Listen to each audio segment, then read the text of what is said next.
और पता नहीं कब तक चलेगा ऐसे। कभी कभी लगता है शायद ऐसे ही बददिली से चलता रहेगा। खुद को बिन तेरे मैंने जिंदगी में जितनी भी गलतियां की हैं, दिल लगी है तू, सारी मैंने सोबर होके की है। सोबर था, शादी कर ली, फंस गया। तुमसे ही करता शुरू, तुम पर ही सब खत्म, मैं सब में खुद से छूट गया हूँ। मेरी जिंदगी है, कितनी बार कोशिश की है खुद को वापस ले आऊं। दिल जो करे कभी ऐसे चलेंगे सिलसिले, तो मिलना फिर वहाँ। आयरा के सामने कामयार के परिवार की जिंदगी हमेशा एक बड़ा उदाहरण रही है।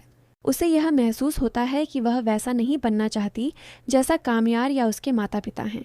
इसी वजह से आयरा लगातार अपनी तरफ से कोशिश करती रहती है कि कामयार को समझा सके और उसे बदलने में मदद कर सके, ताकि वह अपने पिता जैसी आदतों वाला न बन जाए।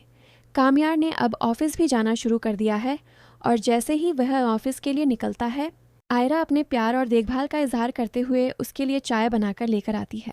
लेकिन कामयार उसकी हाथ की बनी चाय तक नहीं पीता और बिना कुछ कहे वहीं से निकल जाता है।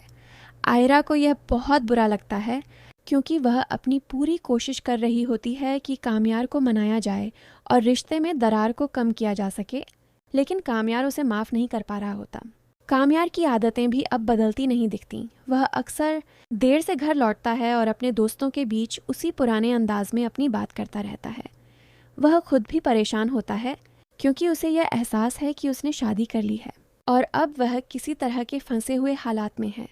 कामयार बार बार यह कहता है कि अब तक जो भी गलतियां हुई हैं वह सब उसने बिना नशे के की हैं, और जब भी वह नशे में होता है तो कोई गलती नहीं करता। इस स्थिति में वह खुद को दोषी समझता है, लेकिन समझ नहीं पाता कि क्या सही कदम उठाए। आयरा अपनी तरफ से यह तसल्ली कर लेती है कि कामयार किसी और लड़की के साथ नहीं है। इस विश्वास से उसे थोड़ी राहत मिलती है और वह उम्मीद करती है कि एक दिन वह कामयार को मनाने में सफल होगी। दूसरी ओर कामयार भी बहुत परेशान और असहज महसूस कर रहा होता है, क्योंकि वह न तो आयरा को माफ़ कर पा रहा है और न ही उसे छोड़ पा रहा है। दोनों के बीच यह जटिल परिस्थिति भावनात्मक तनाव पैदा करती रहती है, लेकिन आयरा अपने प्यार और समझदारी से धीरे धीरे कामयार के दिल में जगह बनाने की कोशिश कर रही होती है।